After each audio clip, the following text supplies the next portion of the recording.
আজকের গল্প লেখিকা মিঠু রায় চক্রবর্তীর পাকা দেখা। আজ অস্মিতাদের বাড়িতে ওকে দেখতে আসবে রুদ্র আর ওর বাবা মা। পুরনো দিনের কথায় বললে পাত্রপক্ষ পাত্রী পছন্দ করতে আসবে, কিন্তু এখন এসব ব্যাপার একদম বোকা বোকা বিষয়। তাই বর্তমান কথায় বললে অস্মিতার বাবার আমন্ত্রণে রুদ্র আর ওর বাবা মা অস্মিতাদের বাড়ি চায়ের নিমন্ত্রণ রক্ষা করতে এসেছে। একটা ম্যাট্রিমোনিয়াল সাইট থেকে রুদ্রের প্রোফাইল দেখে অস্মিতার বাবা রুদ্রের বাবার সাথে যোগাযোগ করেছিলেন। তারপর ওনাদের দুজনের দীর্ঘ ফোনালাপ হয়। ম্যাট্রিমোনিয়াল সাইট থেকেই পাত্রপাত্রী পরস্পরের ছবি দেখেছিল। প্রাথমিকভাবে সবকিছু পছন্দ হওয়াতে রুদ্রের বাবা বিভাসবাবু প্রথমে অস্মিতার বাবা মা নীলাঞ্জন বাবু ও কাবেরী দেবীকে নিজেদের বাড়িতে আমন্ত্রণ জানান। নীলাঞ্জন বাবু আর কাবেরী দেবী রুদ্রদের বাড়িতে গিয়ে ওদের স্ট্যাটাস দেখে ভীষণ মোহিত হয়ে যান। বিভাসবাবু আর রুদ্রের মা যামিনী দেবী দুজনেই শিক্ষকতা পেশায় আছেন। বিভাসবাবু অধ্যাপক আর যামিনী দেবী স্কুলের শিক্ষিকা। বালিগঞ্জে ওদের বিশাল বড় 3 তলা বাড়ি। নিচের তলাটা দোকান ভাড়া দেওয়া, উপরে 2 তলায় বিভাসবাবুরা থাকেন। ওনাদের একমাত্র ছেলে রুদ্র সফটওয়্যার ইঞ্জিনিয়ার। বর্তমানে সল্টলেকের একটা আইটি কোম্পানিতে আছে, তবে খুব তাড়াতাড়ি সে ইউএস চলে যাবে। ওখানের একটা কোম্পানির সঙ্গে সমস্ত কথাবার্তা ঠিক হয়ে গেছে। ছেলে বিদেশে যাওয়ার আগে তার বিয়ে দিতে চান যামিনী দেবী, সেজন্য পাত্রীর খোঁজ করছেন। অস্মিতাকে প্রাথমিকভাবে তাদের পছন্দ হয়েছে। ওদিকে সরকারি ইঞ্জিনিয়ার নীলাঞ্জন বাবুর একমাত্র আদরের মেয়ে অস্মিতা। মেয়েকে তিনি প্রচণ্ড রকম আদর যত্নে বড় করেছেন। ইংরেজি সাহিত্যে মাস্টার্স করার পর থেকে অস্মিতার জন্য তারা সুপাত্রের খোঁজ করছেন। নীলাঞ্জন বাবু চান না তার মেয়ে রোদে পুড়ে জলে ভিজে 10টা 5টা চাকরি করুক। এজন্য তিনি অস্মিতার জন্য বড়লোক পরিবারের ছেলের খোঁজ করছেন। ছেলের মান্থলি ইনকাম কেমন তার খোঁজ খবর আগে লাগাচ্ছেন। এজন্য অনেক সরকারি চাকুরি ছেলেকে তিনি রিজেক্ট করেছেন। যে ছেলে দেখতে শুনতে ভালো, উচ্চ আয় করে, যার বাবা মা চাকরি করে, যে সমস্ত ছেলের ভাই বোন নেই, এমন পাত্রই তার পছন্দ। এতদিন ধরে এরকম ছেলের সন্ধানে তিনি ছিলেন। রুদ্র তার সেই চাহিদা পূরণ করেছে। এজন্যই তিনি সাড়ম্বরে রুদ্রের পরিবারকে বিকেলে নিজেদের বাড়িতে চায়ের আমন্ত্রণ করেছেন। মনে মনে ইচ্ছে আছে যদি অস্মিতার রুদ্রকে পছন্দ হয়ে যায় তাহলে ওদের ডিনারটা এখানেই করে যেতে বলবেন। যথাসময় বিভাসবাবু ও যামিনী দেবীর সঙ্গে রুদ্র আসে। অস্মিতা স্মার্টভাবে তাদের সামনে এসে বসে। প্রাথমিকভাবে আলাপ পরিচয় পর্ব সারা হয়।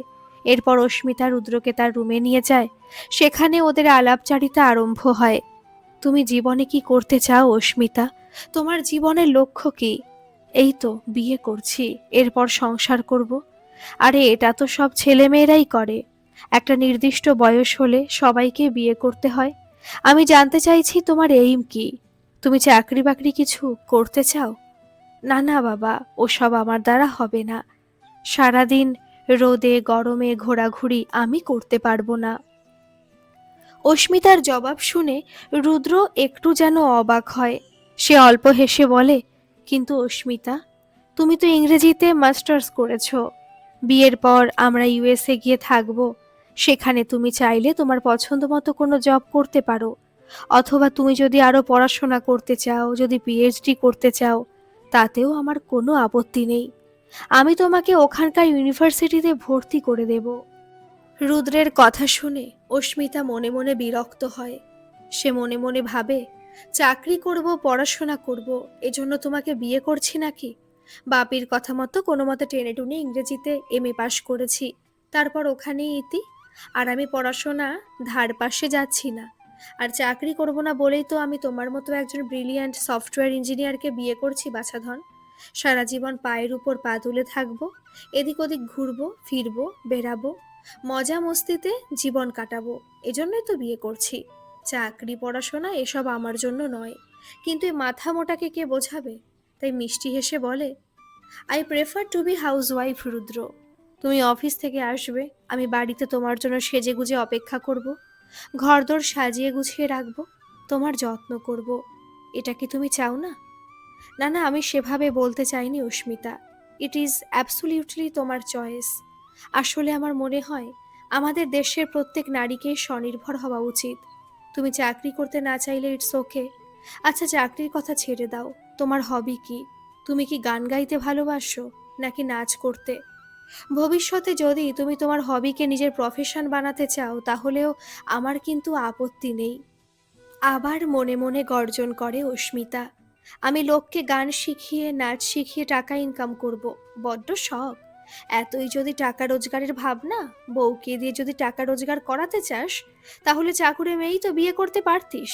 আমাকে দেখতে এসেছিস কেন? অস্মিতাকে চুপ করে থাকতে দেখে রুদ্র প্রসঙ্গ পরিবর্তন করে। আচ্ছা, তোমার সম্বন্ধে কিছু বলো, তোমার কি ভালো লাগে? এবার হাসে অস্মিতা। আমার বন্ধুদের সঙ্গে টাইম পাস করতে ভালো লাগে, শপিং করতে ভালো লাগে, রোমান্টিক মুভি দেখতে ভালো লাগে। আমি তো প্রায় প্রত্যেক উইকেন্ডে বন্ধুদের সাথে মুভি দেখে শপিং করে ডিনার সেরে বাড়ি ফিরি। তাছাড়া আমার ঘুরতে বেড়াতে খুব ভালো লাগে। বাপি সময় পেলে আমাকে আর মাকে নিয়ে ঘুরতে যায়। I love travelling. অস্মিতা রুমটা ভালো করে দেখতে দেখতে রুদ্র বলে, অ্যাকচুয়ালি আমার আবার বেশি বাইরে ঘুরতে ভালো লাগে না। এমনিতেই আমাদের আইটি সেক্টরে কাজের প্রচণ্ড চাপ থাকে। তবু সামান্য সময় পেলে আমি ব্যালকনিতে শুয়ে বই পড়তে ভালোবাসি।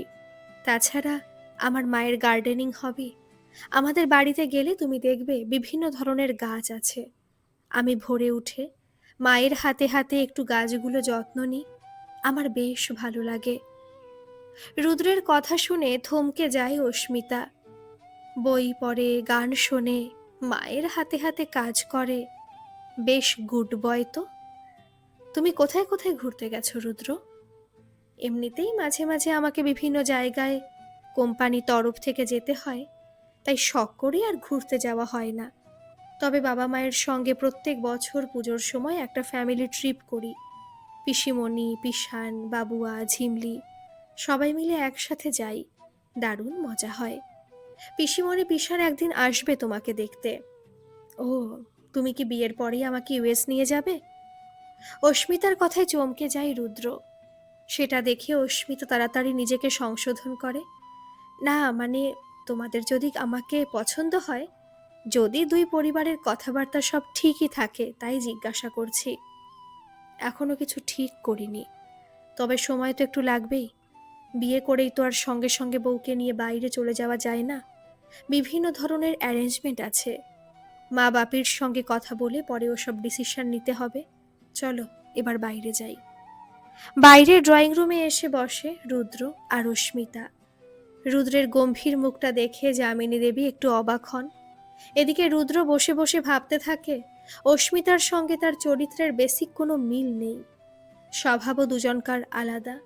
অস্মিতা বই পড়তে ভালোবাসে না, বাইরে হুল্লোড় করতে ভালোবাসে। আর সে বাইরে যেতে ভালোবাসে না, ঘরে মায়ের হাতে হাতে কাজ করতে ভালোবাসে। ফাইনাল কথাবার্তা হওয়ার আগে আর একটু ভালোভাবে ভাবতে হবে। ওদিকে যামিনী দেবী অস্মিতাকে জিজ্ঞাসা করেন, মা তুমি অবসর সময় কি করো? বাড়ির কাজ কি একটু আধটু করতে পারো? আপনি কি বলছেন যামিনী দেবী? মামুনি বাড়ির কাজ কি করবে? ও আমাদের একমাত্র মেয়ে, ওকে দিয়ে কেন আমি কাজ করাবো? আমাদের বাড়িতে 3টে কাজের লোক আছে। একজন রান্না করে দিয়ে যায়, একজন মাসি সর্বক্ষণ থাকে, আর নিতাই কাকা বাইরের কাজগুলো সব করে। অস্মিতার বাবা তো ভীষণ ব্যস্ত মানুষ, সংসারে সময় দিতে পারে না, তাই সব কাজের জন্য লোক রেখে দিয়েছে। তাছাড়া আমাদের ড্রাইভারও আছে। অস্মিতা পাবলিক ট্রান্সপোর্টে ঘোরাফেরা করে না, যেখানেই যায় বাড়ির গাড়িতে যায়। আমার মেয়েকে আমি খুব যত্ন করে মানুষ করেছি যামিনী দেবী। অস্মিতার মা কাবেরী দেবীর কথা শুনে যামিনী দেবী সাময়িকভাবে চুপ করে যান। তবে বিভাসবাবু জিজ্ঞাসা করেন, সে তো না হয় ঠিক আছে, কিন্তু সামান্য রান্না বান্না করতে পারো তো? তোমাদের দুজনের সংসার চালাতে পারবে? অস্মিতা মার বাপের মুখের দিকে তাকায়। নীলাঞ্জন বাবু রসিকতা করেন, বিভাসবাবু আপনি বাড়ির বউ খুঁজতে এসেছেন নাকি রাঁধুনি? আপনারা এমন আদিকালের মতো প্রশ্ন করছেন, এসব শুনে আমার নিজেরই লজ্জা লাগছে। আরে আমাদের মা কাকিমা পিসিমার আমলে ওরা এসব প্রশ্ন করত, তুমি রান্না জানো মা? তুমি সেলাই ফোড়াই জানো মা? তুমি বাড়ির কাজকর্ম সব পারো তো মা? কিন্তু এখন এসব প্রশ্ন কে জিজ্ঞাসা করে? আমার মেয়েকে কি আমি আপনাদের বাড়িতে রান্নার জন্য পাঠাবো? সরি টু সে, আপনার কথাটা ঠিক মেনে নিতে পারলাম না বিভাসবাবু। আপনারা শিক্ষিত হয়ে এরকম প্রশ্ন কিভাবে করতে পারেন? মৃদু হেসে যামিনী বলেন, দিনকাল বদলালেও আমরা কি ততটা আধুনিক হতে পেরেছি? নীলাঞ্জন বাবু, শুনুন, প্রশ্নগুলো কিছু অযৌক্তিক নয়। প্রত্যেকটা মানুষকে কিছু বেসিক কাজ শিখে রাখতে হয়। এগুলো শেখা তার নিজের জন্য প্রয়োজন। হঠাৎ যদি একদিন রান্নার লোক না আসে তাহলে কি করবেন? বা হয়তো এমন পরিস্থিতিতে পড়লেন যখন নিজেকেই সমস্ত কিছু করতে হবে, তখন অস্মিতা কি করবে? আন্টি, আপনাদের আমলে ছিল না, কিন্তু আমাদের আমলে জোম্যাটো, সুইগি ইত্যাদি ফুড অ্যাপ আছে। তাছাড়া বিভিন্ন রেস্টুরেন্ট এখন হোয়াটসঅ্যাপে অর্ডার নিয়ে ঘরে হোম ডেলিভারি দেয়। সেখান থেকে নিয়ে নিলেই হবে। আমরা ইয়াং জেনারেশন আন্টি, ঠিক সব কিছু ম্যানেজ করে নেব। অস্মিতার কথায় মুখটা থমথমে হয়ে যায় যামিনী দেবীর। তবুও তিনি শান্ত স্বরে বোঝাবার চেষ্টা করেন। আমি বোধহয় তোমাকে ঠিক বোঝাতে পারলাম না অস্মিতা। আসলে আমি বলতে চাইছি, তুমি আর বাবু দুজন ইউএসএ যাবে। সেখানে তোমার নিজের সংসার হবে। তাই বিদেশে তোমাকে নিজেকেই সংসার সামলাতে হবে। রান্না বান্না করা, ঘরদোর গোছানো, টুকটাক শপিং করা, সব কিছু তোমাকেই করতে হবে। তাই তোমাকে প্রশ্নগুলো করছিলাম। কেন, বিদেশে কাজের লোক নেই? এতক্ষণ অস্মিতাকে ভালো করে পর্যবেক্ষণ করছিল রুদ্র। এবার সে বলে, ওদেশে সবাই নিজের কাজ নিজে করে। তাছাড়া ওখানে কাজের লোক রাখার ক্ষমতা আমার নেই। ওখানে সবকিছু আমাদের নিজেদেরকেই করতে হবে। ও, আপনারা তাহলে এজন্য ছেলের বিয়ে দিচ্ছেন? আপনারা ছেলের বিয়ে দিয়ে দেশ থেকে একজন কাজের লোক নিয়ে যাবেন, যে সারাদিন আপনার ছেলের সংসারে গাধার মতো খাটবে, ওকে রান্না বান্না করে খাওয়াবে, ওর যত্ন নেবে। আপনারা ছেলের বউ চান না, একজন নির্ভরযোগ্য কাজের লোক চান, তাই তো? কাবেরী দেবীর কথা শুনে রুদ্র প্রতিবাদ গড়ে ওঠে। এসব কি বলছেন আন্টি? আমরা তো সমস্ত বিষয় খোলাখুলি আলোচনা করছি। এসব কথা উঠছে কেন? উঠছে তোমার বাবা মায়ের করা প্রশ্নের পরিপ্রেক্ষিতে। আচ্ছা যামিনী দেবী, আপনি আমার মেয়েকে যে এত বড় বড় প্রশ্ন করলেন, আপনার ছেলেকে আপনি শিখিয়েছেন বাড়ির কাজ? সে রান্না বান্না করতে পারে? ঘর গোছাতে পারে? কাবেরী দেবীর কথা শুনে মৃদু হাসেন যামিনী দেবী। শুধু আমার ছেলে নয়, আমার স্বামীও সংসারের সব কাজ করতে পারেন। রান্নাবান্না ওদের দুজনের কাছে খুব সহজ ব্যাপার। রুদ্রর বাবা তো এত সুন্দর মাটন রান্না করে, আপনি খেয়ে হাত চাটতে থাকবেন। আসলে আমাদের বাড়িতে আমরা সবাই ভাগাভাগি করে কাজ করি। আমার শাশুড়ি মা এটা তার ছেলেকে শিখিয়েছেন, আর আমি রুদ্রকে শিখিয়েছি। তাছাড়া রুদ্র 4 বছর মেসে ছিল, সেখানেও সব কাজ শিখে নিয়েছে। অ্যাকচুয়ালি আমরা মনে করি ছেলে মেয়ে প্রত্যেকেরই কিছু বেসিক কাজ, টুকটাক রান্নাবান্না শিখে রাখা উচিত। অন্তত তাকে নিজের পেটটা তো নিজেকে চালাতে হবে। সব সময় তো আর হেল্পিং হ্যান্ড পাওয়া যাবে না। তাই নিজের হাতের উপর ভরসা রাখতে হবে। পরনির্ভরশীল ব্যক্তিদের আমরা অপছন্দ করি। যামিনী দেবীর কথা শুনে পুরো পরিবেশ থমথমে হয়ে যায়। হঠাৎ রুদ্র বলে, মা বাপি ওঠো, এবার যাওয়া যাক। সে কি উঠবে কেন বাবা? এখনো তো অনেক কথা বাকি। আসল কথাই তো বলা হলো না। অস্মিতা আমার একটি মেয়ে, আমি ওকে সাজিয়ে গুছিয়ে দেব। জিনিসপত্র দেওয়ার ক্ষেত্রে কোনো কিছু ত্রুটি করব না। আসবাবপত্র সব সেগুন কাঠের দেব। আর মেয়ের আবদার একটি মার্সিডিজ গাড়ির, ওটাও দেব। আসলে মেয়ে যাতে খুশি থাকে। সরি আঙ্কেল, মাফ করবেন, আমি পণ নেব না। তাছাড়া আমি সারা জীবন আপনার মেয়ের এটিএম মেশিন হতে পারবো না। ওর সাথে আমার মানসিকতা বিন্দু মাত্র মেলে না। যেহেতু অস্মিতা আমার সমমানসিকতার নয়, তাই ওর সাথে সারা জীবন কাটানো আমার পক্ষে জটিল হবে। সরি, আমায় মাফ করবেন। রুদ্র বাবা, আরেকবার ভেবে দেখো, আমরা বড়রা তো কথা বলছি। সরি আঙ্কেল, একটু আগে আন্টি আমার মাকে বললেন আমরা নাকি বাড়ির বউ নয়, রান্নার মেয়ে, কাজের মেয়ে খুঁজতে এসেছি। তা আপনি আর আন্টি কি খুঁজছেন আঙ্কেল? অস্মিতার জন্য একটা এটিএম মেশিন, যেখানে পুশ করলে ইচ্ছে মতো টাকা বের হবে? সরি আঙ্কেল, আমি এটিএম মেশিন হতে পারলাম না। অস্মিতার জন্য আপনি অন্য মেশিন, সরি, ছেলে দেখবেন। রুদ্র আর ওর বাবা মা চলে যান। বসে বসে অস্মিতা ভাবতে থাকে রুদ্র তাকে ঠিক কিভাবে অপমান করে গেল। আজকের এই গল্পটি আপনাদের কেমন লাগলো অবশ্যই কিন্তু কমেন্ট করে জানাবেন। আর যারা এখনও সাবস্ক্রাইব করেননি তারা প্লিজ একটা সাবস্ক্রাইব করে আমার পাশে থাকবেন। ধন্যবাদ।